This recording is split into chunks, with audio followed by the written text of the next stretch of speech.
bastante frecuencia los nutriólogos recomendamos disminuir el consumo de azúcares añadidos en la dieta, pues hay una fuerte evidencia de la relación como uno de los factores, el alto consumo de azúcares añadidos, a afecciones metabólicas y cardiovasculares. Pero esta recomendación, sin información y recursos suficientes, se queda muy lejos de ser atendida. Por eso hemos dedicado este episodio a hablar sobre entender los azúcares añadidos y contestamos preguntas como ¿qué son los azúcares añadidos? ¿Con qué nombres puedo identificar los azúcares añadidos en alimentos ultraprocesados y etiquetados? ¿Qué políticas públicas en México han buscado disminuir el consumo de azúcares añadidos en la dieta del mexicano? ¿Qué opciones tenemos hoy en día en la industria alimentaria para poder dar el sabor del dulzor sin los efectos negativos del azúcar añadido? Estas y más preguntas contestamos en este episodio junto a Rebeca Leiva. Bienvenidos a Ser Nutritivo Podcast, un espacio donde nutriremos tu hambre de aprender, crear, sentir y conectar. Soy Griselda Jiménez y junto a grandes colegas de la salud y buenos amigos, compartiremos contigo ciencia y experiencia que nutre tu ser.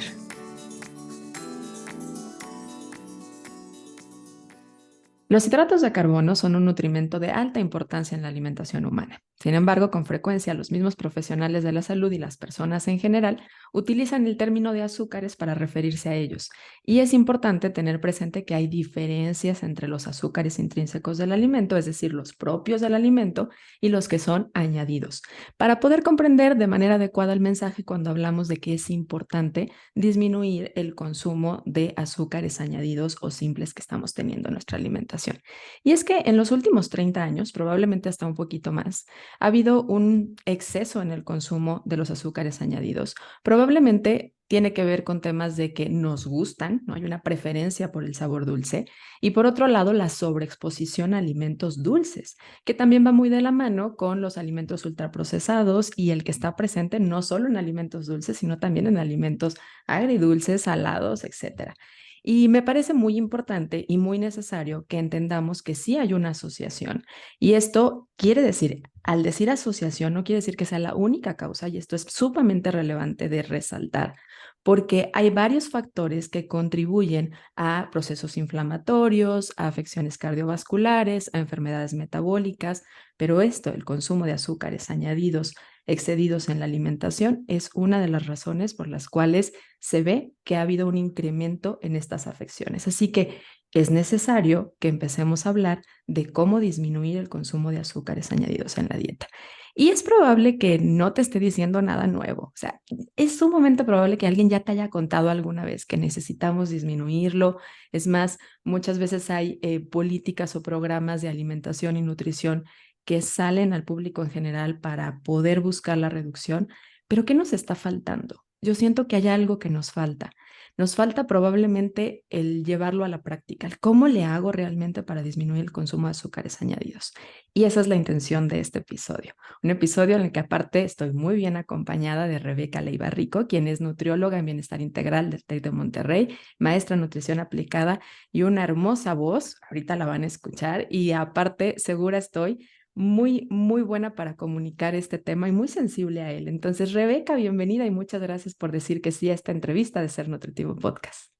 Muchísimas gracias a ti, Gris. Verdaderamente me entusiasma hablar de este tema que pareciera que todos conocemos, todos escuchamos, pero nos cuesta tanto llevarlo a la práctica que vale la pena volver a hablar de él. Sí, necesitamos pausar y yo creo que irnos desde poner las bases, ¿no? Que muchas veces cuando escuchamos tanto de algo, lo damos ya como por hecho o como ya no necesito hablar de esto y queda claro que necesitamos seguirlo hablando y necesitamos seguir invitando a la población en general a hacer un cambio en relación al consumo de azúcares añadidos. Oye, Así pero es. antes de que entremos al tema, a nosotros nos gusta conocer a la persona que está ahí, que es una profesional, pero que también es una humana y que viene hoy a contarnos de este tema en particular. ¿Por qué? ¿Por qué la sensibilidad de hablar de azúcares añadidos en la dieta? A ver, cuéntame. Mira, desde que me gradué siempre me ha gustado mucho la consulta. Entonces me toca ver a pacientes con muchos padecimientos y en algún punto de mi carrera profesional decidí especializarme en diabetes. Y en diabetes hablamos mucho de esto, ¿no? Pareciera como el tema central y con el tiempo y la experiencia me fui dando cuenta que pues no necesariamente solo es el azúcar o solo es un macronutrimento, es esta serie de cosas, de hábitos y de incluso el ambiente, de muchos factores que influyen para que determinan la salud de una persona. Entonces me fui interesando en esto y hace poco me invitaron a trabajar en una empresa de ingredientes y eso incluso me hizo como ser más consciente de todo lo que hay en cuestión de investigación acerca de cómo se utiliza en la industria alimentaria, cómo es que llega a nosotros, cómo es que nosotros podemos beneficiarnos de algunos productos y cómo deberíamos también tener la información necesaria para tomar decisiones sobre cuáles no elegir. Entonces, bueno, me gusta mucho, en general me gusta mucho hablar de alimentación y de cómo podemos usarla a nuestro favor, que es como debería de ser. Ujú, sí. Y para entrar al tema, yo creo que la base sería empezar a explicar la diferencia entre los tipos de azúcares, ¿no? Porque yo mencionaba ahorita en la introducción que tendemos a generalizar. Y hay gente que dice hidrato de carbono se lo relaciona a azúcares. Y cuando decimos azúcares, pues pensamos en azúcar de caña. Entonces, no, creo que no es lo mismo y necesitamos hacer estas diferencias claras. A ver, ayúdame a explicarlo. Creo que podemos empezar de lo grande a lo chiquito e irlo, y así lo vamos a entender mejor. Tenemos tres macronutrientes, los carbohidratos, las proteínas y los lípidos. Dentro de los carbohidratos vamos a encontrar dos grandes vertientes, los carbohidratos simples y los carbohidratos complejos. Los carbohidratos simples aquí vamos a agrupar a dos tipos, a los monosacáridos por un lado, que son estas moléculas que solo tienen un azúcar, y a los disacáridos que tienen dos. A todo este grupo, los monosacáridos como la glucosa, la fructosa, la galactosa, y los disacáridos como la maltosa, la lactosa y la sacarosa, los vamos a agrupar como azúcares. Eso es lo que tú mencionabas. Estos les vamos a llamar azúcares y casi siempre vienen acompañados del apellido azúcares simples. Y por otro lado tenemos a los complejos, que son polisacáridos, es decir, son una cadena mucho más larga y aquí vamos a encontrar a la fibra, a los almidones y cada uno de estos tiene funciones diferentes. Porque casi siempre cuando volteamos a ver a los carbohidratos le echamos la culpa a los simples o porque nos vamos con ellos directamente. La razón es porque estos en particular son los que nos dan energía rápida, son los que nuestro cuerpo ocupa con mayor facilidad y los encontramos en un montón de productos, en un montón de alimentos de manera natural. Entonces, regularmente por eso es que llaman tanto nuestra atención. Nosotros necesitamos en la dieta hasta 60% de nuestro consumo proveniente de carbohidratos. Y en lo que hay que poner atención es precisamente esto, qué proporción está proveniendo de los simples y cuáles de estos complejos. Esa es la distinción más grande. Tú lo mencionabas al principio, pero si tuviéramos que definirlo como lo hace la Organización Mundial de la Salud, los azúcares libres van a ser estos carbohidratos simples de los que ya hablamos, que pueden ser los monosacáridos o los disacáridos que están presentes de forma natural en alimentos como la miel, los jarabes, la fruta y demás. Pero esto es súper importante. La OMS no incluye ni a la fruta ni a las verduras frescas en estos conceptos, dado que no hay evidencia científica que demuestre efectos negativos sobre la salud. Ahora, los azúcares añadidos, por otro lado, son igualmente monosacáridos como la glucosa, la fructosa o disacáridos que nosotros o el fabricante o el cocinero añade o agrega a los alimentos y bebidas. Ok. ¿Y cuáles son los que están siendo entonces más problemáticos? O sea, realmente a cuáles son los que tenemos que prestarle más atención o, como dirían las recomendaciones, reducir. Justo a estos azúcares añadidos que incluyen estos azúcares libres, este monosacárido específicamente que está en alimentos sí, que podemos encontrar de forma natural, pero que se ha adicionado, que de manera natural no lo encontramos ni en esa cantidad ni en esa distribución. Ok. Hay gente que piensa en azúcar y piensa en azúcar de caña. Y entonces dice, ok, si trae azúcar de coco, trae miel de agave, miel de abeja, entonces no trae azúcar añadida. ¿Esto es cierto? No es verdad, ¿ok? El azúcar se puede presentar de diferentes maneras. Estos monosacáridos y disacáridos de los que estamos hablando se encuentran en un sinfín de productos. La sacarosa, que es la que conocemos como azúcar de mesa, es uno de estos disacáridos, como ya lo mencionábamos. Pero, por ejemplo, encontramos que ahora hay muchos productos que tienen otros ingredientes que también tienen estos monosacáridos y disacáridos, ¿no? Incluso, por ejemplo, me voy a adelantar un poco, pero ya en las etiquetas nutrimentales lo podemos encontrar con otros nombres. Hay ahora unos ingredientes novedosos como lo es el jarabe de maíz de alta fructosa que tiene estos disacáridos, o podemos encontrarlo como dextrosa, que también es otro nombre al que se le llama a la glucosa, o la miel de agave, el azúcar de dátil, la Ujú. fructosa, todos estos, si han sido añadidos a los productos que nos estamos consumiendo, siguen siendo azúcares añadidos que han sido utilizados como ingredientes. ¿Y cómo se volvió un problema esta parte del azúcar? ¿Cómo se volvió un problema? ¿Realmente tenemos una búsqueda constante de lo dulce? ¿Es algo malo de nuestro cuerpo que busque los alimentos dulces o es algo natural? Tú ahorita hablabas de que alrededor de un 60% puede llegar a ser hasta un 60% el requerimiento de hidratos de carbono de una persona. Obviamente hay sus matices y variaciones según las necesidades y particularidades del individuo, pero realmente es un problema. O sea, el decir que nos guste lo dulce. No, definitivamente no. Es algo natural. Imagínense nuestro cuerpo tratando de abastecer este 60% de carbohidratos de energía rápida. Claro que lo vamos a buscar, incluso en la naturaleza. Por ejemplo, las plantas que tienen glucosa, este azúcar, esta azúcar básica, atraen a los insectos gracias a este sabor dulce para poder polinizar y hacer otras funciones. Lo mismo nosotros, nuestro cerebro ocupa la mayor cantidad de glucosa en nuestro cuerpo, al igual que el músculo lo necesitamos. Entonces, claro que lo vamos a buscar.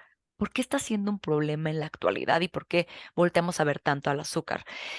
El problema ahora es que nosotros de manera natural podemos encontrar azúcar y cubrir estas necesidades en alimentos naturales, por ejemplo, como en las verduras, en las frutas, incluso en otros ingredientes como en la miel. ¿Cuál es el problema? Ahora, con todos los alimentos ultraprocesados, estos están siendo utilizados como ingredientes que han sido adicionados a alimentos, como tú lo mencionabas del inicio, dulces y salados. Hay alimentos y productos en los que en una de esas tú ni te imaginabas que había azúcar añadida o alguno de estos ingredientes que hemos mencionado. Mermeladas, jugos, refrescos, pan incluso que sea pan salado, hasta en panes integrales que nosotros decimos que es la opción saludable, cereales, salsas de tomate, galletas saladas, encurtidos salados, encurtidos dulces, purés, aderezos para ensaladas, helados. Hay algunos que seguramente nos sonarán como, claro, tiene azúcar, pero una de esas, algunos de estos otros que acabo de mencionar, no nos suena como que tienen algo de azúcar. Entonces, nosotros tenemos estos ingredientes, estos disacáridos y monosacáridos escondidos un poco en estos alimentos ultraprocesados. Nuestro consumo de alimentos ultraprocesados ha crecido. Hay un estudio muy bonito de Juan Rivera y Sánchez Pimienta que decía, ¿en dónde nos estamos comiendo todos estos azúcares extra en nuestra dieta? ¿Dónde están? Y lo que se observaba es que estos azúcares, este consumo excesivo que tenemos, venía junto con pegado con alimentos ricos en grasa saturada, en muchas bebidas azucaradas, hasta 165 kilocalorías de bebidas azucaradas, que ahí sí es pura azúcar, en unos cereales que también tienen azúcares añadidas, e incluso en algunos productos de origen animal, en bebidas alcohólicas. Entonces, bueno, por eso es que lo tenemos ahí. ¿Por qué lo buscamos? Porque de manera natural lo encontramos en alimentos que deberíamos estar consumiendo en mayor cantidad, en frutas, verduras, en algunos cereales, por supuesto, amaranto, avena. Todos estos azúcares se pueden encontrar en alimentos que encontramos de manera natural y es algo innato. Nosotros queremos abastecer a nuestro cuerpo de energía a través de estos alimentos. O sea, el problema no es que nos gusten, el problema no es que estén, el problema es la cantidad que estamos consumiendo, la sobreexposición que estamos teniendo a estos azúcares y que aparte sean añadidos, ¿no? O sea, el tema no es contra las frutas, ni con las verduras, ni con los cereales de buena calidad.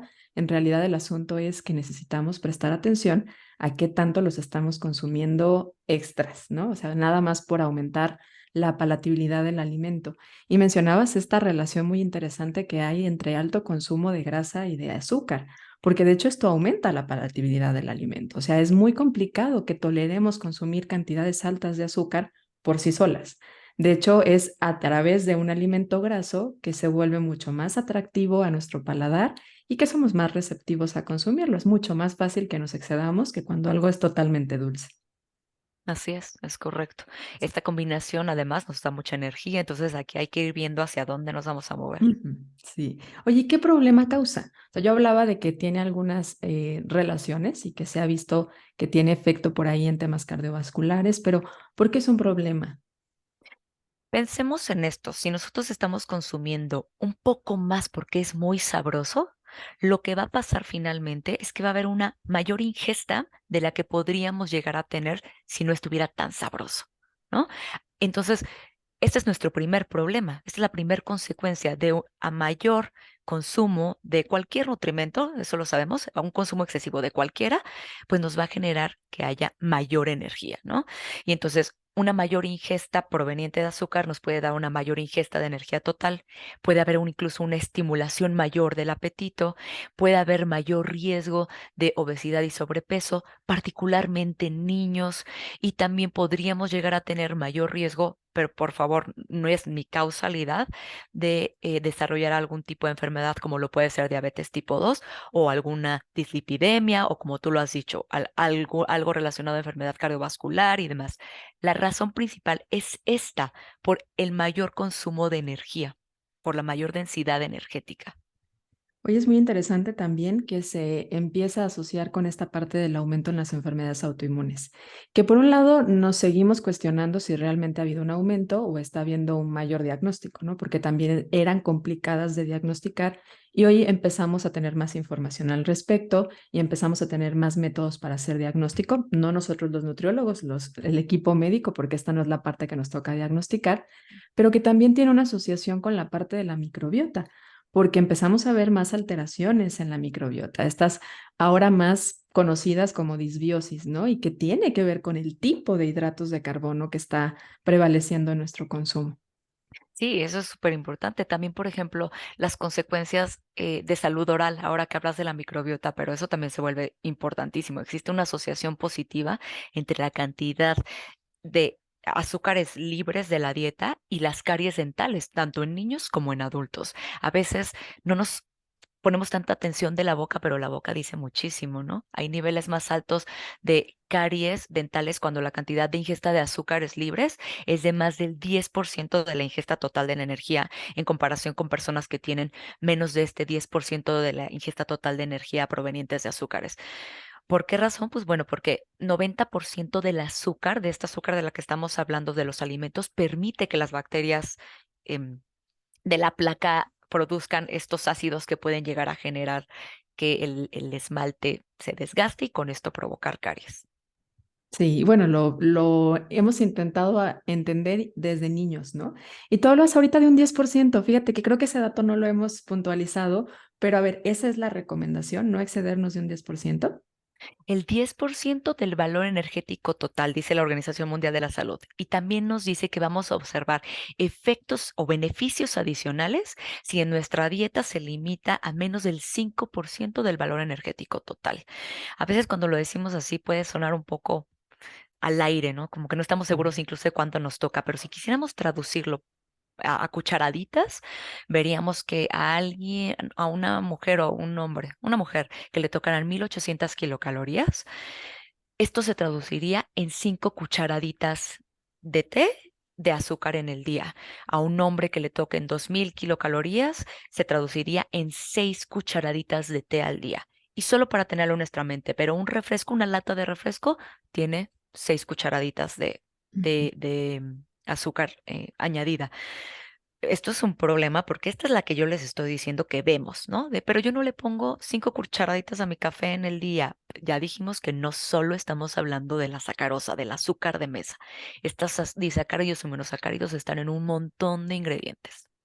¿Y cómo se llaman? Creo que esto es necesario que hasta vayan por una hoja y empiecen a anotarlo o que dentro de los recursos que les vamos a dar en Ser Nutritivo Podcast en esta semana estaremos compartiendo porque ¿en qué nombres o con qué nombres encontramos en la lista de ingredientes cuando estamos consumiéndolo a partir de un alimento ultraprocesado que tiene la obligación de reportarnos qué ingredientes están ahí presentes? ¿Cómo se llaman? Sí. ¿Cómo podemos llamar? En Bodhisante estamos convencidos de que la educación es parte importante y un pilar dentro de los cambios en el estilo de vida y por lo tanto en la salud de la persona.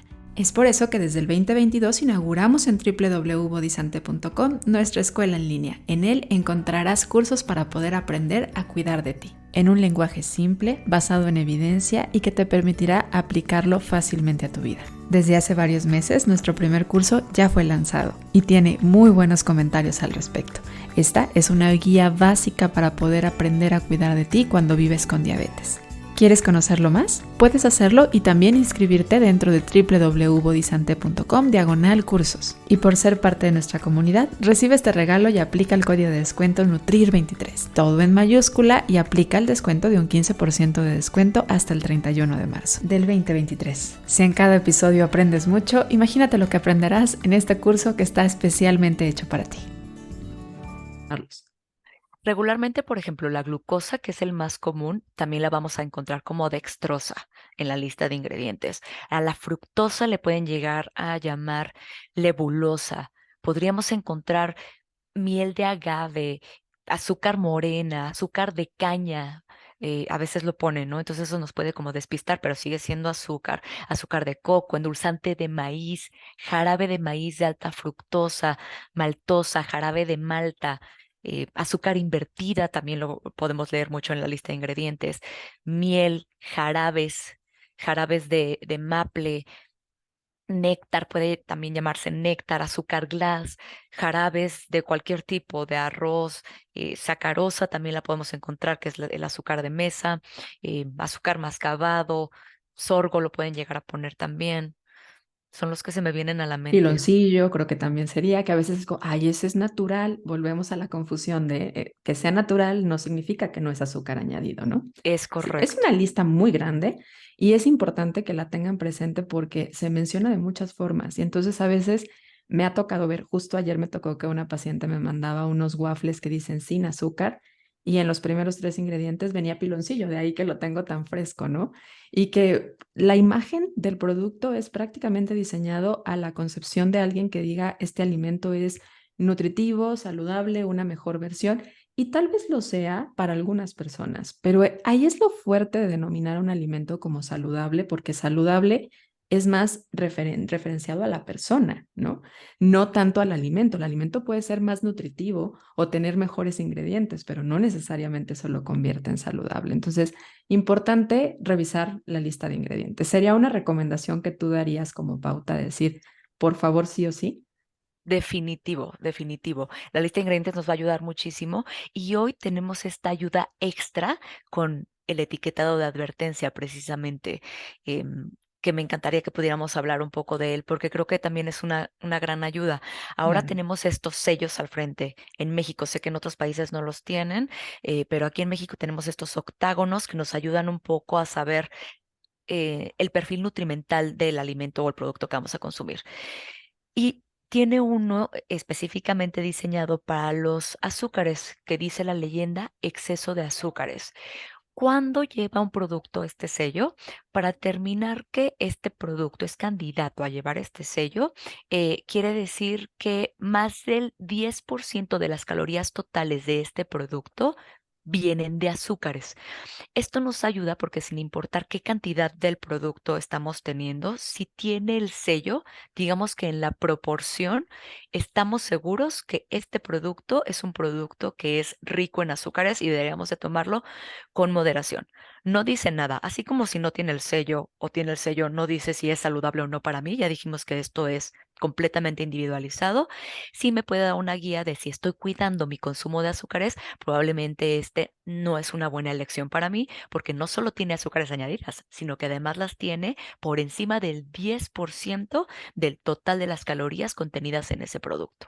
Y este es un dato muy importante porque hay mucha confusión en esta parte de estos, de este etiquetado de advertencia en la que la gente dice es que están basados en 100 gramos. Entonces, si me como los 100 gramos, me estoy excediendo en azúcar. No, ya ahorita lo explicaste muy, muy clarito de que es, no importa la cantidad en la que te estés comiendo, es que estás excediendo ya el porcentaje o la cantidad que deberías de consumir de azúcares en un alimento. Entonces, y también vale, creo que mucho la pena mencionar este punto de, a ver, ¿cuál es tu batalla, no? Porque de repente las políticas públicas no son perfectas. Esta es parte de una política pública que está buscando informar, ¿Para qué? Para que el consumidor tome decisiones, eso, más informadas, pero requerimos a consumidores informados para poder tomar estas decisiones. No se trata de asustar, ni tampoco que te pelees con todo lo que traiga un etiquetado de advertencia, sino que también identifiques qué es lo que tienes que hacer tú, ¿no? Habrá alguna persona que a lo mejor efectivamente tiene que trabajar en reducir el consumo de sodio porque lo está viendo con su profesional de la salud, que esto es algo muy importante para poder mejorar su salud y va a tenerse que enfocar a que no venga este hexágono de exceso de sodio. Y habrá otro que se dé cuenta que el tema es que está consumiendo demasiado azúcar y entonces tiene que enfocar su atención al otro. Por supuesto que si ya ves uno que trae cuatro, cinco, oh, bueno, pues piénsatelo dos veces, ¿no? Pero Claro. o decídelo ocasionalmente. Creo que también ese sería el otro punto para no llegar a los extremos de caer en conductas que también pueden ser de riesgos como la hipervigilancia. Exacto, con mucha información, ya sabiendo también que podemos leer la lista de ingredientes, tomar mejores decisiones, qué azúcares tiene, y porque el antojo puede estar, pero que sea un antojo informado. Y en esta parte de la política pública, también cuando empezó este cambio con el etiquetado, hay algo muy importante que también cambió en la lista de ingredientes, que están obligados a decirnos cuando dice azúcares, qué azúcares. Y esto es sumamente relevante porque antes nada más decía azúcares y no sabíamos de qué tipo de azúcares.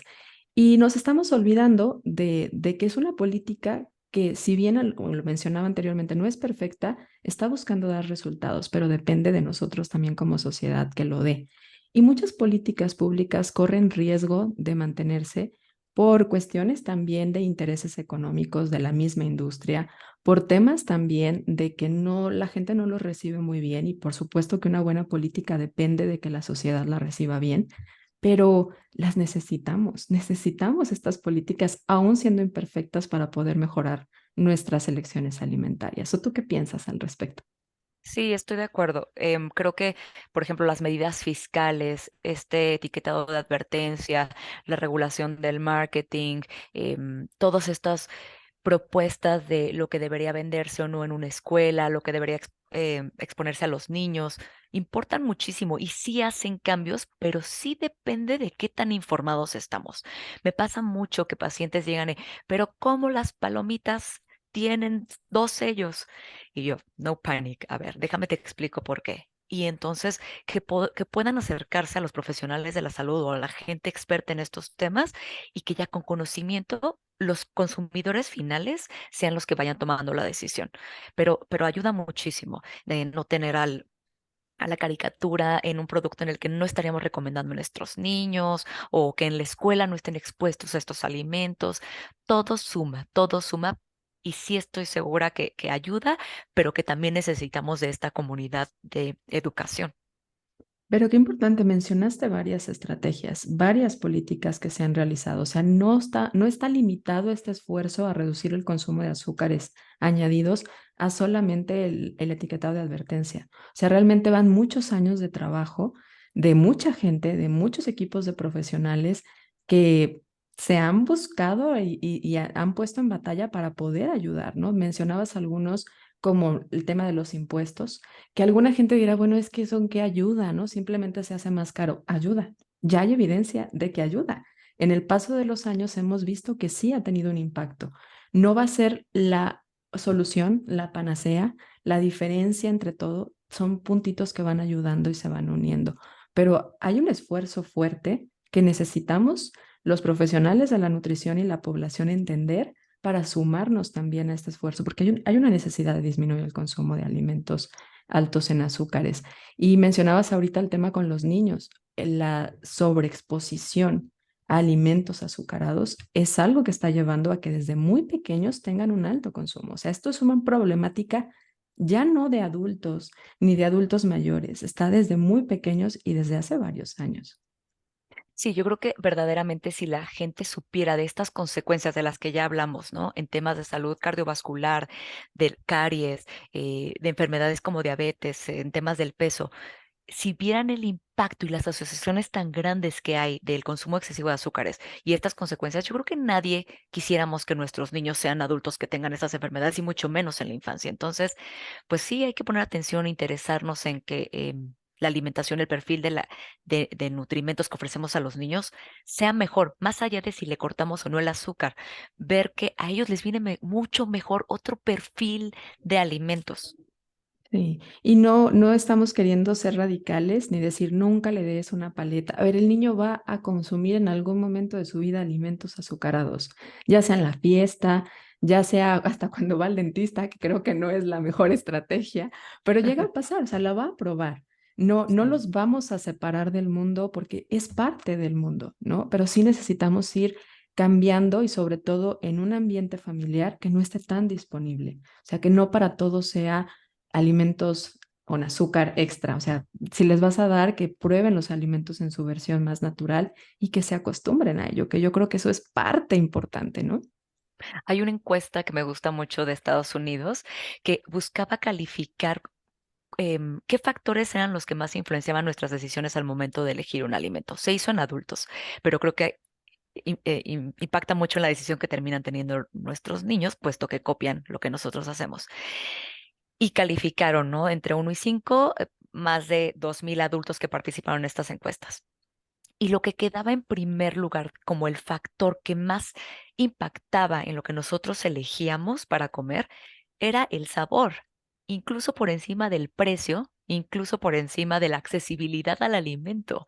Entonces, si el sabor está en el número uno, incluso por encima del costo, del perfil nutrimental, de la comunidad, de la comodidad, o de temas, por ejemplo, para el control de peso, porque era lo que evaluaban en esta encuesta, pues por supuesto que los vamos a seguir eligiendo porque son ricos, porque apelamos, queremos este sabor dulce en nuestros alimentos.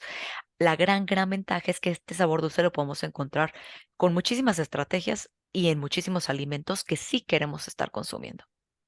Hace ratito mencionabas el jarabe de maíz de alta fructosa y yo no quiero dejarte ir sin que hablemos de él porque la gente sigue creyendo que los alimentos altamente industrializados principalmente tienen azúcar de caña. Esto pasó a ser algo que no sucede desde hace varios años por un tema económico y que tiene efectos que van más allá ya también de temas de glucosa en sangre. O sea, ya se ha visto que también está relacionado a temas de hígado graso. Pues, platícanos un poquito más de cómo es que se ha ido aumentando el consumo de jarabe de maíz de alta fructosa y que es de los principales azúcares añadidos que tenemos en la industria. Estar juntos cada jueves en un episodio nuevo es maravilloso. Sin embargo, nos encantaría estar mucho más cerca. ¿Qué tal si a partir de ahora nos encontramos en las redes sociales? Encuentra Ser Nutritivo Podcast dentro de Instagram y en Facebook. Y encuéntrame a mí, la voz de Ser Nutritivo Podcast, como Nutrióloga Gris en Instagram y en Facebook como Body Sante. Nos vemos en las redes.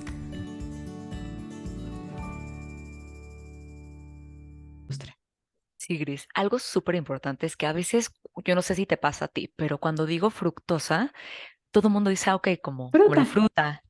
Entonces, hay que separar porque se llama así por el monosacárido que tiene, pero hay que olvidar, no tiene nada que ver con la fruta.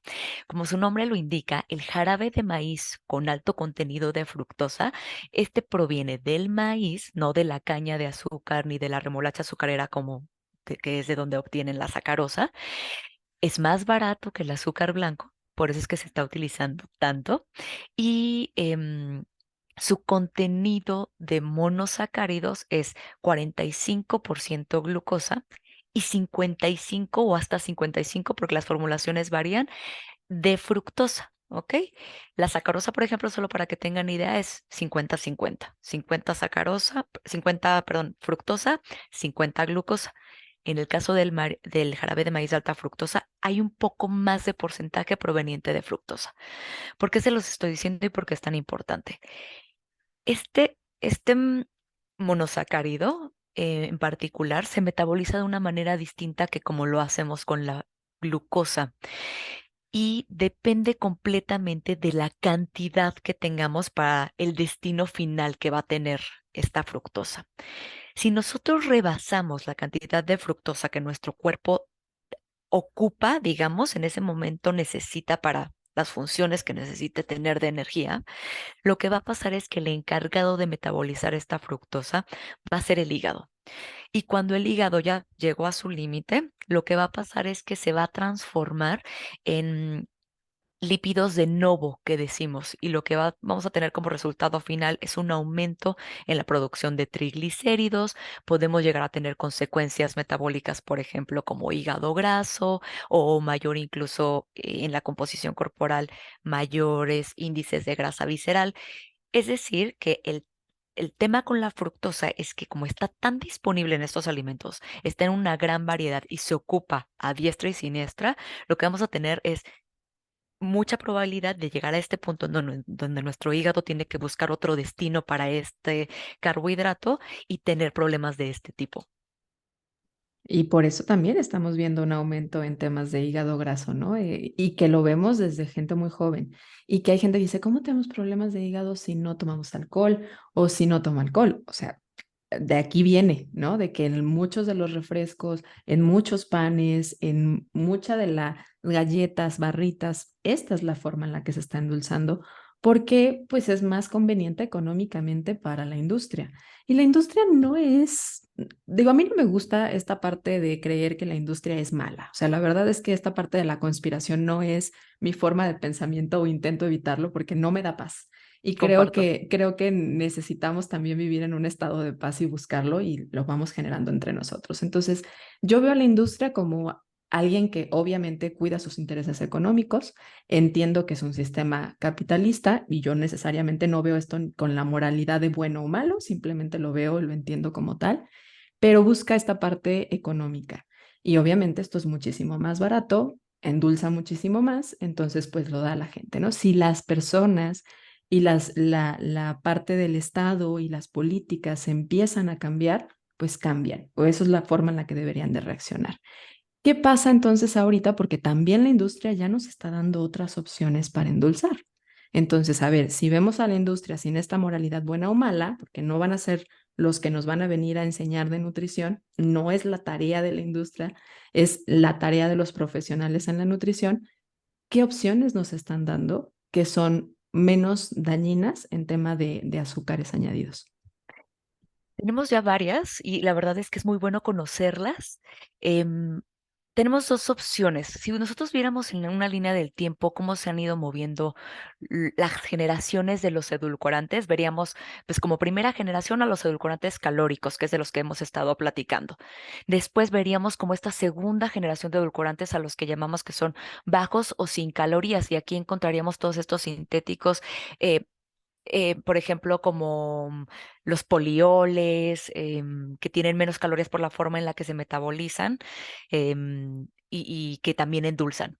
Luego tendríamos a estos terceros de edulcorantes que son bajos o sin calorías, em, que son justo estos que son como los edulcorantes no calóricos, los que hoy conocemos como edulcorantes no calóricos, que reducen la ingesta de calorías, que son edulcorantes alimentarios, que son aditivos alimentarios que se utilizan en alimentos y bebidas y que van a sustituir azúcares o endulzantes calóricos y que siguen aportando este sabor dulce, pero con menos calorías. Y luego veríamos una cuarta generación, que es lo que ahora conocemos como los azúcares no glucémicos. Entonces, si quieres, podemos empezar hablando de los edulcorantes no calóricos y luego vemos. Me encanta, dale por ahí. Dentro de los edulcorantes no calóricos, vamos a llamarle a todos estos edulcorantes que generalmente son intensamente dulces. ¿Por qué decimos que son intensamente dulces? En muy poquita cantidad vamos a encontrar que su poder edulcorante es 200, 300 veces más poderoso que en comparación con la sacarosa. Por esta razón es que se utilizan como en la industria en muy pequeñas cantidades. Van a tener una estructura y un destino metabólico distinto cada uno de ellos, y digamos que su perfil de sabor es único. Hay gente, y no sé si a ti te pasa, ¿no? Que escucho a mí me gusta mucho la stevia, a mí me gusta más la sucralosa. Esto depende mucho como de los gustos. ¿Cuáles son estos edulcorantes no calóricos? Tenemos el acesulfame K, el aspartame, el ciclamato, la sacarina, la sucralosa, los glucósidos de esteviol, el neotame. Algo súper importante de mencionar de los edulcorantes no calóricos es que todos y cada uno de ellos, todos los que incluso he mencionado y todos los que están a la venta y participan en todos estos productos, son seguros. ¿Y a qué nos referimos con que sean seguros?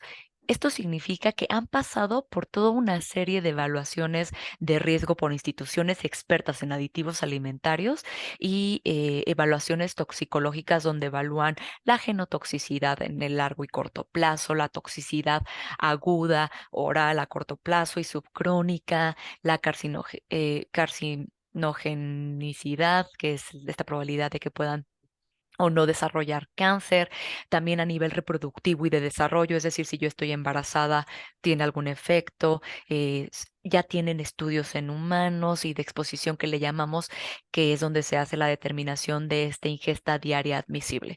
Cuando ellos llegan a esta ingesta diaria admisible es porque ya se evaluó que con seguridad todos podemos consumirla, incluso las subpoblaciones de riesgo.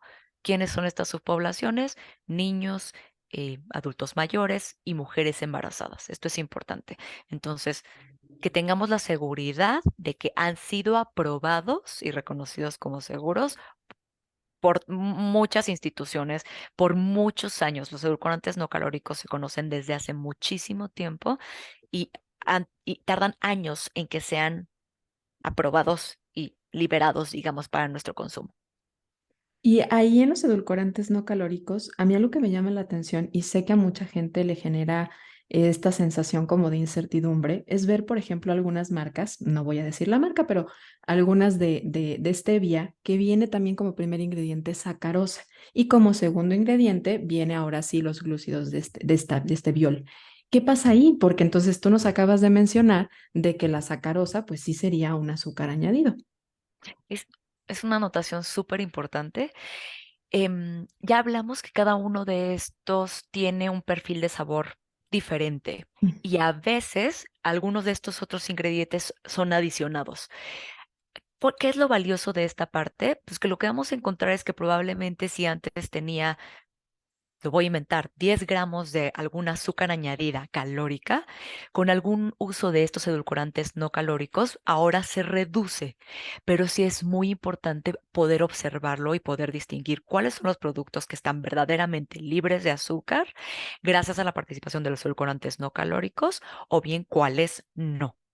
Algo importante es que los edulcorantes no calóricos regularmente los asociamos como con una sustitución del azúcar de mesa, pero también lo podemos encontrar en productos que ya estén incluidos en productos para tratar de reducir la cantidad de azúcar que me da ese alimento. Y entonces ahí entran, esto va enfocado al tema calórico, nos ayudan a reducir la cantidad de calorías, no son totalmente libres de azúcar, ¿sí? Sería por ahí, o sea, sí están presentes. ¿Podría llegar a impactar a la glucosa de una persona o no sería suficiente para impactar a la glucosa de una persona? Eso es súper bueno. Los edulcorantes no calóricos no tienen impacto por sí solos en la glucosa de una persona. ¿Por qué es tan valioso? Lo queremos buscar para las personas, por ejemplo, las personas que están más en riesgo con este tema, las personas con diabetes. Lo que queremos es que estos alimentos no impacten sus glucosas en sangre. Igualmente probablemente en una persona sana, pero sobre todo ellos que están en el ojo del huracán con este tema. Es una de las grandes ventajas de los edulcorantes no calóricos que hay estudios que comprueban que junto con los alimentos o en comparación, por ejemplo, con placebos o en comparación incluso con agua, no impactan las glucemias. Y el tema de la insulina, ahora que también vemos tanto la cuestión de la resistencia a la insulina. Tampoco.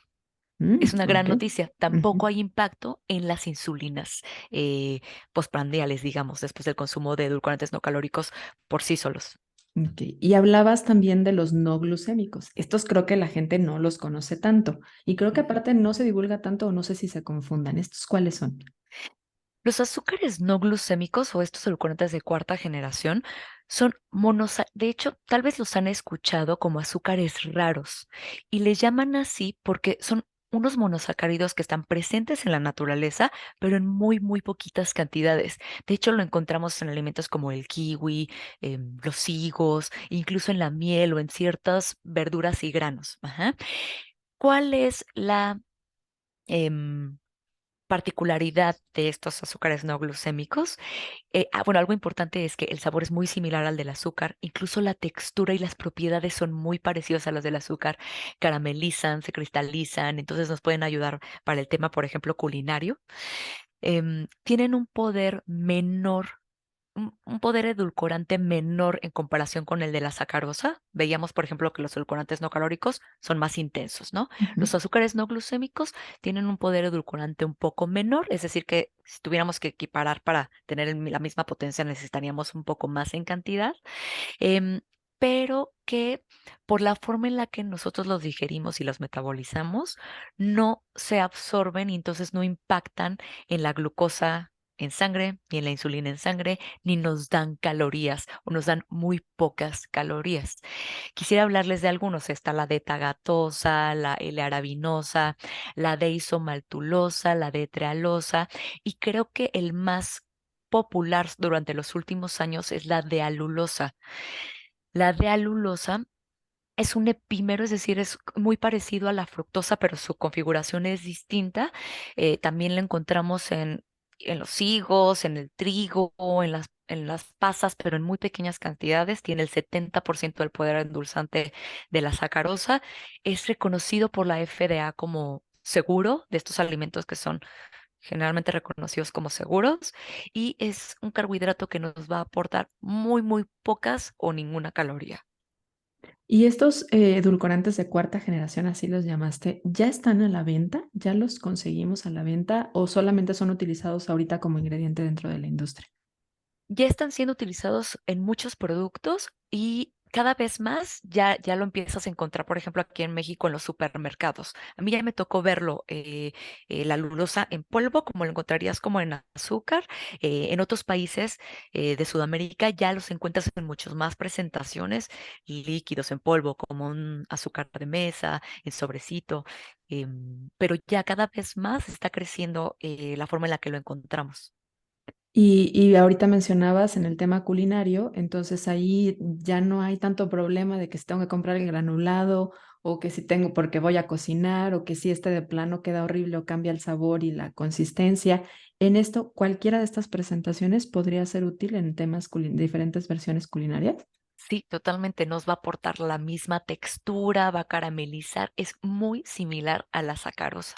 Wow, fíjate que creo que es muy novedoso esta parte que nos estás mencionando porque la verdad es que hay poca información al respecto. Yo no he visto mucho en los supermercados, tampoco soy mucho de ir al supermercado si soy realista, a lo mejor también ahí tengo un sesgo, pero todavía creo que la gente está yéndose por edulcorantes no calóricos en su mayoría. Seguimos como siendo o teniendo muy presente edulcorantes como el stevia, siendo como ahorita los que consideramos más seguros, pero también estos ya son seguros. Entonces, a lo que mencionas, ya hay vasta evidencia para poder hablar de un tema de seguridad. Sí, algo que es muy valioso es que, dado que es un monosacárido presente en la naturaleza, este se considera un ingrediente. Ujú. No es un aditivo. Entonces, y de todos modos tiene sus dosis estudiadas en la que es muy bien tolerada. Este es de 30 gramos en el día, aporta el sabor dulce, pero no agrega las calorías, controla la cantidad de carbohidratos totales en el día, dado que no los contempla para nuestro conteo que impacte nuestras glucemias, y se puede utilizar en los mismos productos en los que veríamos otros edulcorantes. Y hablando del tema de lo asequible que puede ser, porque hay que reconocer las realidades económicas también que se existen, que son diversas en la población mexicana y en el mundo, ¿es realmente en un tema económico algo asequible hoy en día o son productos de muy alto precio? Yo creo que va a ir cambiando conforme crezca la demanda, pero hoy sin duda no es un ingrediente tan a la mano. Si lo comparamos, por ejemplo, con otros edulcorantes como la sacarosa, es más caro. Em, entonces, bueno, yo creo que dependerá mucho como de esta difusión de información, que la gente lo empiece a buscar, a pedir, y esto nos va a poder ayudar también para mandarle el mensaje a la industria que nos ponga más a la mano estos productos. Ujú, claro, dependiendo de la demanda, ¿no? Como la mayoría de los edulcorantes, cuando han empezado a salir estas nuevas opciones, pues hemos visto, ¿no? El fruto del monje en su momento también un precio muy alto, hoy ya empieza a haber más marcas, empieza a haber más disponibilidad. En México no hace mucho teníamos una o dos marcas, hoy hay más y es más usado, entonces también depende de ahora sí que de las decisiones que nosotros tomemos, ¿no? Es parte de lo que del poder que tenemos como consumidores. Nosotros reforzamos con nuestra conducta si esto es algo que queremos o esto es algo que rechazamos. Entonces, ahí lo poderosa de la información. Ujú, Y además de, bueno, yo creo que nos gusta lo dulce, hablábamos de eso. Ahorita hablábamos de algunas estrategias o cambios para poder tomar mejores decisiones, ¿no? Una es la información, por supuesto. La otra es que empecemos a observar esta información cuando estemos tomando decisiones a través de la lectura de etiquetas, el poder revisar la parte frontal de la etiqueta. ¿Qué otros cambios tú podrías recomendar en tema de la conducta para poder disminuir la búsqueda o tomar mejores decisiones en relación a la búsqueda de alimentos dulces? Estamos cerca de llegar al final de este episodio. Gracias por llegar hasta acá. Cuéntanos, ¿te está quedando alguna duda de este tema? Ahora podrás hacérnosla llegar a través de la cajita de preguntas que colocaremos el domingo después del lanzamiento de este episodio. Ahí estaremos contestando a través de las redes sociales, nuestro invitado y yo, las preguntas que nos dejes. Por lo pronto, regresamos al episodio. La Academia de Nutrición y Dietética da algunas pautas que me gustan mucho y regularmente me gusta promoverlas, ¿no? Lo primero es que nuestro recurso número uno, cuando se nos antoja algo dulce, sea la fruta. Aunque aquí también me gusta pensar, yo siempre digo, ¿no? Si se me antoja un helado y lo que quiero es un helado, pues probablemente no voy a decir primero una uva y luego un helado, porque son completamente distintos. Pero intentar asegurarnos que estamos teniendo la cantidad de fruta que nos toca en el día, porque es probable que si no estoy teniendo mi dulce natural durante el día, mi cuerpo me lo esté pidiendo en lo que tenga a la mano. Entonces, asegurarnos nuestras porciones de fruta entre 2 y 3 porciones durante el día está perfecto. Intentar buscar que a través de las bebidas sean bebidas libres de azúcar. Este sí es como es una petición especial porque sé que también estamos acostumbrados a buscar el dulzor en las bebidas, pero digamos que incluso hay estudios que demuestran que cuando nosotros tomamos bebidas que son dulces, tendemos a comer más energía de alimentos sólidos. Entonces, sí es una buena estrategia poder tener bebidas que sean libres de azúcar, agua natural, leche natural, antes que cualquier otra preparación con azúcar. Podemos irnos poco a poco. La verdad es que si estamos muy acostumbrados a alimentos ricos en azúcar, bajar la frecuencia con la que consumimos estos productos que tengan ingredientes con azúcar. em, Podemos bajar la frecuencia o incluso ir comiéndolas en menores cantidades. Hay algunos otros tips que pudiéramos dar.